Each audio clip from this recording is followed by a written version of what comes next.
Next topic हम start करते हैं जी, हार्ड ड्राइव्स। हार्ड ड्राइव्स में हम देखते हैं कि use to store most programs and data. Hard drive जो है ये बेसिकली सेकेंडरी स्टोरेज डिवाइस है जिसके ऊपर डाटा को परमानेंट स्टोर किया जाता है, डाटा इन्फॉर्मेशन वगैरह को। इस तरह can be internal and external. ये ऑलरेडी हम डिस्कस कर चुके हैं कि इंटरनल हार्ड ड्राइव जो है वो सिस्टम यूनिट के अंदर होगी, एक्सटर्नल जो है वो सिस्टम यूनिट के बाहर जो as a external hard drive हम यूज़ करते हैं, जो पोर्टेबल भी होती है। उसके बाद कैन बी इनक्रिप्टेड। इस magnetic hard disk, magnetic hard drives क्या है? यूज़ मेटल हार्ड डिस्क, जिसके अंदर मेटल हार्ड डिस्क यूज़ की जाती है। रीड राइट हेड्स, इसके अंदर रीड राइट हेडर होता है जो डाटा को रीड और राइट करने के लिए यूज़ किया जाता है in the form of zeros and ones. Solid state drives हमारे पास होती हैं। यूज़ फ्लैश मेमोरी टेक्नोलॉजी, जिसके अंदर फ्लैश मेमोरी टेक्नोलॉजी यूज़ की गई है। Use less power and have no moving parts, जिसके अंदर लेस पावर यूज़ की गई है और उसके अंदर मूविंग पार्ट्स नहीं होते। Particularly appropriate for portable computers, तो पोर्टेबल कंप्यूटर्स के लिए जो है उसको मोस्टली जो है वो बनाया जाता है। तो मैग्नेटिक हार्ड ड्राइव्स को हम सबसे पहले देखते हैं कि ये हमारे पास मैग्नेटिक हार्ड डिस्क है। तो आप इसको इजीली देख सकते हैं कि ये एक स्ट्रक्चर है। जैसे अगर आप किसी हार्ड डिस्क को देखें तो उसको ओपन करें तो इसके अंदर ये हार्ड डिस्क, ये डिस्क्स हैं और इसी तरह ये एक रीड राइट हेड है जो डाटे को इसके ऊपर रीड और राइट करने के लिए जो है वो यूज़ किया जाता है। इसी तरह ये इसकी जो है वो सील्ड सरफेस होती है जिसको कवर किया जाता है ताकि इसमें डस्ट पार्टिकल्स वगैरह जो है वो मूव ना कर सकें। और ये जो डिस्क है, ये हार्ड डिस्क की ये जो डिस्क है, इसकी जो मूविंग स्पीड है उसको हम बोलते हैं आरपीएम, रेवोल्यूशन पर मिनट। तो नॉर्मली जो है इसकी इस डिस्क की मूविंग जो स्पीड है ये 5600 आरपीएम या 7200 आरपीएम या 10,000 आरपीएम तक यूज़ की जाती है। तो इसमें आप इमेजिन करें कि अगर ये डिस्क जो है ये 5600 आरपीएम के साथ मूव कर रही है, मीन के 1 मिनट के अंदर अगर ये 5600 टाइम्स मूव कर रही है तो इसकी स्पीड कितनी होगी। और इसी तरह अगर इससे ज़्यादा आप लें 7200 आरपीएम, तो वो 7200 रेवोल्यूशन पर मिनट की स्पीड क्या होगी। इसी तरह 10,000, तो डाटा जो है वो कितनी स्पीड के साथ इसको एक्सेस किया जा रहा है, तो इसको हम कहते हैं एक्सेस मैकेनिज्म। क्या है access mechanism? Moves the read write head in and out together between the hard disk surface to access required data. ये डाटा, ये हेड जो है ये मूव करता है इस स्पीड के साथ इस डिस्क के सरफेस के ऊपर और वो डाटा को एक्सेस करता है। तो अब मैं ये बात कर रहा था इसके रेवोल्यूशन पर मिनट की, तो इतनी स्पीड के साथ जो है ये मूव करता है और डाटा को जो है वो एक्सेस करके जो है वो रीड एंड राइट जो है वो सारे के सारे फंक्शन इसके ऊपर परफॉर्म करता है। इसी तरह देखें लैपटॉप जो है, नोटबुक जो है, उसके अंदर भी यहाँ फिक्स होती है जहाँ पर हार्ड ड्राइव जो है वो लोकेटेड होती है इनसाइड अ नोटबुक कंप्यूटर। तो आप देख सकते हैं कि इतने जो लैपटॉप हम यूज़ करते हैं उसमें भी हार्ड डिस्क एग्जिस्ट की जाती है, उसका भी सेम स्ट्रक्चर होता है। तो ये हमारे पास ऐसी डिवाइस है जिसके ऊपर डाटा को परमानेंटली स्टोर किया जा सकता है और जब तक आप इसको डाटा को रिमूव नहीं करते इसके ऊपर डाटा जो है वो परमानेंट स्टोर होता है। अब इसके फर्दर इसके क्या पार्ट्स हैं, ये डिस्क की शेप क्या होती है, इसके अंदर क्या है। अब ये देखें इस डिस्क के ऊपर जो है वो डाटा आप स्टोर करते हैं। अब इसको फिक्स डिस्क भी कहा जाता है। क्यों कहा जाता है? क्योंकि इसकी जो ये साइड्स हैं, इसके साइड्स के ऊपर जो है ये पोर्शन बनाता है, यहाँ से स्क्रू लगा के इसको सिस्टम यूनिट के अंदर फिक्स कर दिया जाता है और यहाँ पर ये पावर केबल और डाटा केबल को अटैच किया जाता है। तो इसलिए हम इसको कहते हैं कि ये पोर्टेबल नहीं, क्योंकि इसको जो है इजीली मूव करना जो है वो आसान नहीं है, इजीली मूव नहीं किया जा सकता है इसको।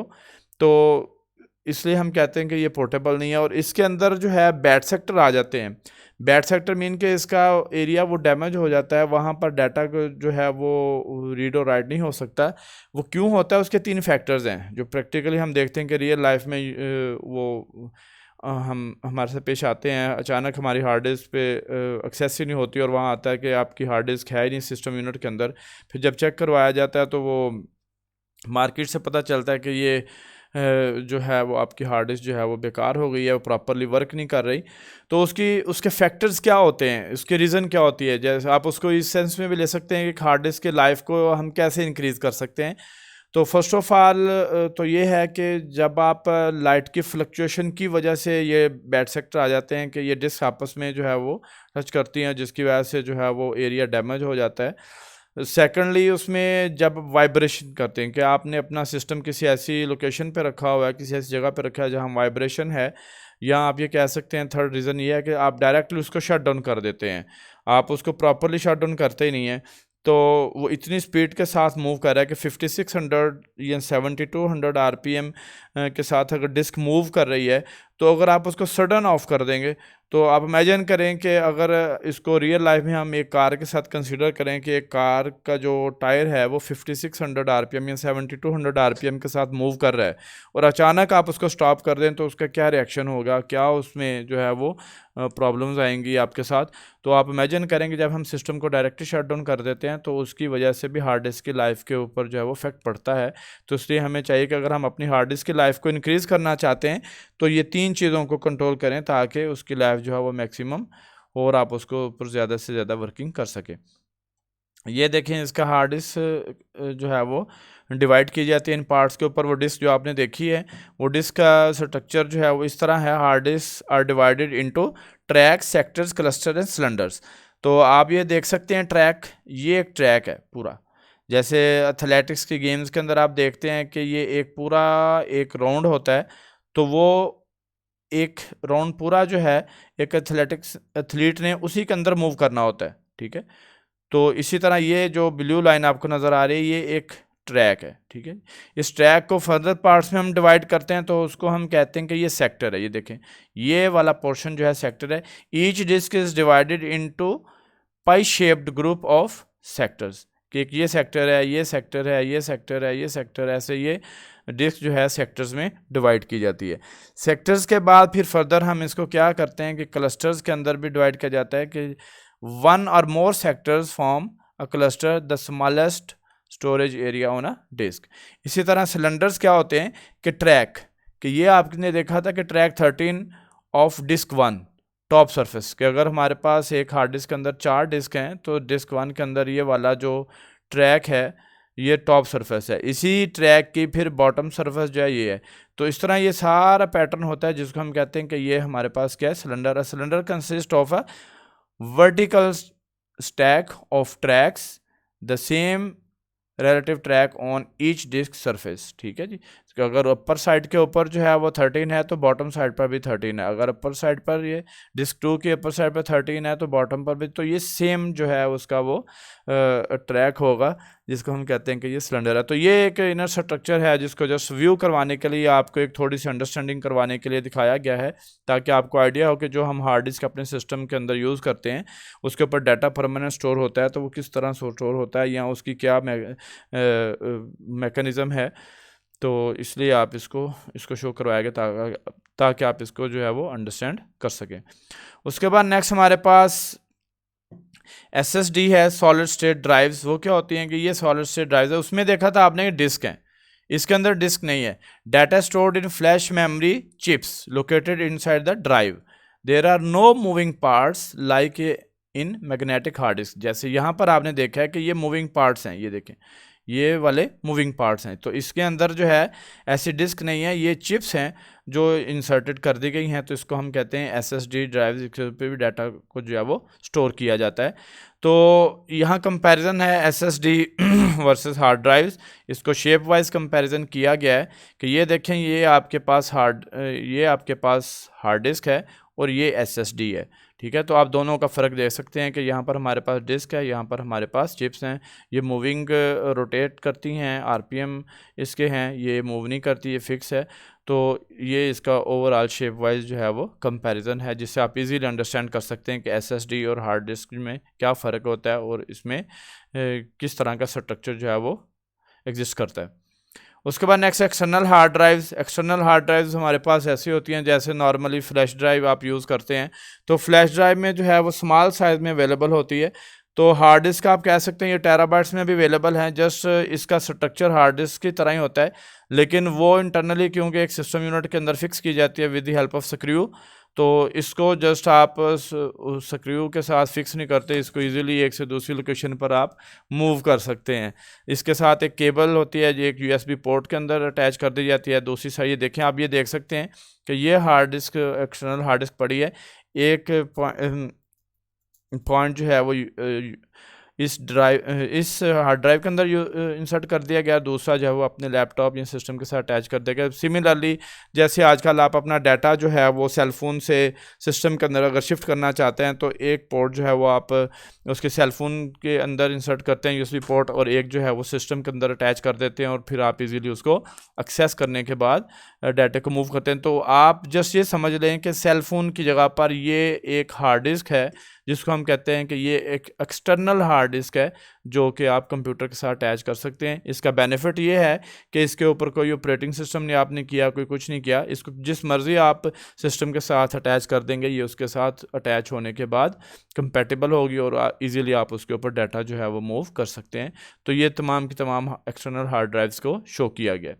इसके बाद हार्ड ड्राइव जो है, इसकी स्पीड और कैशे है कि इसकी स्पीड का मैंने शॉर्टली आपको बता दिया कि स्पीड जो है रेवोल्यूशन पर मिनट के, उसकी आरपीएम डिस्क कितनी स्पीड के साथ मूव करती है, तो डाटा को उतनी स्पीड के साथ एक्सेस किया जा सकता है, राइट किया जा सकता है और रीड किया जा सकता है।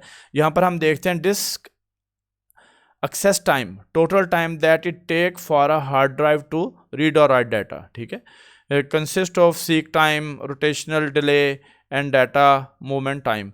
तो इन शॉर्ट मैंने आपको बता दिया कि उसके अंदर आरपीएम के साथ स्पीड के साथ मूव करता है, डाटा को एक्सेस किस स्पीड के साथ किया जाता है, तो उसको हम कहते हैं access time. Disk cache dedicated part of RAM used to store additional data adjacent to data retrieve during a disk fetch to improve system performance. आप इन शॉर्ट इसको कह सकते हैं कि रैम का कुछ पोर्शन जो है वो डिस्क के साथ अटैच किया जाता है। अटैच मीन फिज़िकली अटैच नहीं होगा, जस्ट वो लॉजिकली कुछ पोर्शन जो है डेडिकेट कर दिया जाता है रैम का हार्ड डिस्क के साथ, ताकि वो डाटा जो उस वक्त मूविंग है या रिट्रीव किया जा रहा है तो वो स्पीड के साथ जो है उस चीज़ को परफॉर्म कर सके। उसको हम कहते हैं कि ये हमारे पास डिस्क कैशे है। हाइब्रिड ड्राइव्स, हार्ड ड्राइव्स क्या होती हैं? Combination of flash memory and magnetic hard drives, इसको कम्बिनेशन है। Use flash memory for cache, allow encryption to built into the drive. तो ये हमारे पास हार्ड ड्राइव, स्पीड और कैशे है। इसके ऊपर हम नेक्स्ट किसी लेक्चर में डिस्कस करेंगे कि कैशे क्या होती है और फर्दर उसको जो है वो उसका बेनिफिट क्या है और किस तरह स्पीड को हम फास्ट कर सकते हैं उसकी। ये सारे के सारे फैक्टर्स को हम नेक्स्ट जब कैशे को डिस्कस करेंगे तो उसको जो है वो डिटेल के साथ डिस्कस करेंगे। इसके बाद हमारे पास ये हाइब्रिड हार्ड ड्राइव्स आप देख सकते हैं। तो इसके अंदर हमारे पास ये मैग्नेटिक हार्ड डिस्क है और ये आपके पास फ्लैश मेमोरी डिस्क कैशे है। तो ये इसी चीज़ को जो है वो हाइब्रिड हार्ड ड्राइव को आप ये देखें कि ये इसका स्केच है कि ये कन्वेंशनल एक हार्ड डिस्क जैसे मैंने पहले आपको दिखाई है कि ये डिस्क है जो रोटेट करती है और ये हेड है जो डाटा को रीड और राइट करने के लिए यूज़ किया जाता है। तो इसमें ये फ्लैश मेमोरी डिस्क कैशे है जो यूज़ की जाती है, जिसकी वजह से हम इसको कहते हैं कि ये हाइब्रिड हार्ड ड्राइव्स हैं। उसके बाद partitioning and file system. Partitioning और फाइल सिस्टम क्या होता है कि देखें आप जो पीछे हार्ड डिस्क आपने देखी है पहले, उस डिस्क के ऊपर जो है वो पार्ट्स में उसको बनाया जाता है। जैसे हम अपने जब सिस्टम को ओपन करते हैं तो वहाँ पर C drive, D drive, E drive वगैरह बनी होती हैं। कोई 100 GB की है, कोई 50 GB की है, डिपेंड करता है आपकी जो हार्ड डिस्क है उसकी कैपेसिटी कितनी है। तो पार्टीशन फिजिकली उसमें कोई पार्ट्स नहीं वो करता, फिजिकली उसके पार्ट्स को डिवाइड नहीं करता या वो उसके डिस्क के पार्ट्स को डिवाइड नहीं किया जाता, बल्कि ये लॉजिकली होता है, ये लॉजिकल ऑपरेशन है। और फाइल सिस्टम क्या होता है कि डिफरेंट तरह के फाइल सिस्टम ऑपरेटिंग सिस्टम के साथ एग्जिस्ट करते हैं। हम बताते हैं कि किस तरह का फाइल सिस्टम हमने जो है वो यूज़ करना है, जो हमारे डिफरेंट पैटर्न को जो है वो यूज़ करेगा, और फिर हमें जो है वो इन्फॉर्मेशन जो है वो इजीली वहाँ पर स्टोर करवा सकते हैं, एक्सेस करवा सकते हैं। तो हम देखते हैं पार्टीशनिंग क्या, logically divide the physical capacity of single drive into separate areas called partition. जैसे मैंने बताया कि फिजिकली जो डिस्क है उसको लॉजिकली डिवाइड कर देना, इसको हम कहते हैं partition. Partition function as independent hard drives refer to a logical drives, increase efficiency, smaller drives use smaller clusters। देखिए एक रूम है, जितना बड़ा रूम होगा उसमें से अगर कुछ चीज़ों को आपने ढूंढना है तो उतना ज़्यादा टाइम लगेगा। इसी तरह अगर आप एक ड्राइव की एक डिस्क की पार्टीशन बहुत ज़्यादा बड़ी कर देते हैं और एक डिस्क का पोर्शन जो है वो छोटा कर देते हैं, उसकी पार्टीशन छोटी कर देते हैं, तो जो छोटा पार्ट होगा उसमें से इजीली डाटा को जल्दी से एक्सेस कर लेगा। जिसके अंदर अगर एक की 20 GB है कैपेसिटी और एक की 100 GB है, तो 100 GB में से उसको डाटा को एक्सेस करने में, फाइंड करने में ज़्यादा टाइम लगेगा कंपैरेटिवली 20 GB वाले पोर्शन में से। तो उस चीज़ को बताया जा रहा है। Partition use create a recovery partition, create a new logical drive partition, create a dual boot system. Dual boot system में हम नॉर्मल देखते हैं कि अगर आप एक से ज़्यादा ऑपरेटिंग सिस्टम को यूज़ करना चाहते हैं, समटाइम अगर विंडो भी यूज़ करना चाहते हैं, आप लिनक्स भी यूज़ करना चाहते हैं, तो एक ड्राइव के ऊपर आप विंडो ऑपरेटिंग सिस्टम इंस्टॉल कर लेते हैं, एक के ऊपर आप जो है वो लिनक्स को यूज़ कर लेते हैं। तो अपनी रिक्वायरमेंट के मुताबिक आप ड्यूअल बूट सिस्टम जो है वो उनमें से कोई जब जो रिक्वायरमेंट आपको होगी वो वाला ऑपरेटिंग सिस्टम जो है वो आप उसको यूज़ कर सकते हैं। तो फाइल सिस्टम जो है determine the cluster size, maximum drive size and maximum file size. तो फाइल सिस्टम हम इसलिए यूज़ करते हैं कि ये फीचर जो है उसको वो मेंटेन कर सके। यहाँ पर नेक्स्ट आप ये देखें, FAT32 एंड NTFS जो है वो ये फाइल सिस्टम मोस्टली यूज़ किए जाते हैं। अब जो नॉर्मली यूज़ किया जा रहा है वो NTFS फाइल सिस्टम जो है वो मोस्टली यूज़ किया जाता है। उसके बाद ये देखें एक इसकी पिक्चर शो की गई है कि ये आप देखें यहाँ पर पिक्चर में ये देखें, ये एक पोर्शन है कि ये फुल कैपेसिटी इतनी है, इसमें से हाफ पोर्शन जो है वो यूज़ हो चुका है, हाफ फ्री है। दूसरी कैपेसिटी इतनी है तो इसमें से इतना पोर्शन जो है वो डिस्क का यूज़ हो चुका है, इतना फ्री है। तो ये लॉजिकल है। वैसे तो आप फिज़िकली देखते हैं कि वो एक डिस्क है, उसके ऊपर हमने कोई उसको फिज़िकली पार्ट्स में कोई डिवाइड नहीं किया, जस्ट लॉजिकली आप उसकी रिप्रेजेंटेशन करते हैं कि इतने परसेंट, अगर 100% है तो इसमें से 30% की एक ड्राइव बना ली। अब वो 30% चाहे 60 GB बने या 70 GB बने, जितना भी GB बने, उसके बाद आप कहते हैं नेक्स्ट 50 GB मैंने इतना बना लिया, फिर 20 GB मैंने इतना बना लिया, तो 100 GB जो है वो 100% जो है वो आप उसको डिवाइड कर लेते हैं अकॉर्डिंग। जैसे फॉर एग्जांपल आप कुछ एरिया स्टडी के लिए फिक्स करना चाहते हैं, कुछ इंटरटेनमेंट के लिए करना चाहते हैं, कुछ आप बिजनेस के रिलेटेड करना चाहते हैं कि ये ड्राइव्स जो है इस पर्पज़ के लिए फ़िक्स कर दी गई हैं, तो तो पार्टीशनिंग के बाद फिर हम उनको इसलिए फ़िक्स कर देते हैं ताकि हम डाटे को एक्सेस करने में हमें आसानी रहे।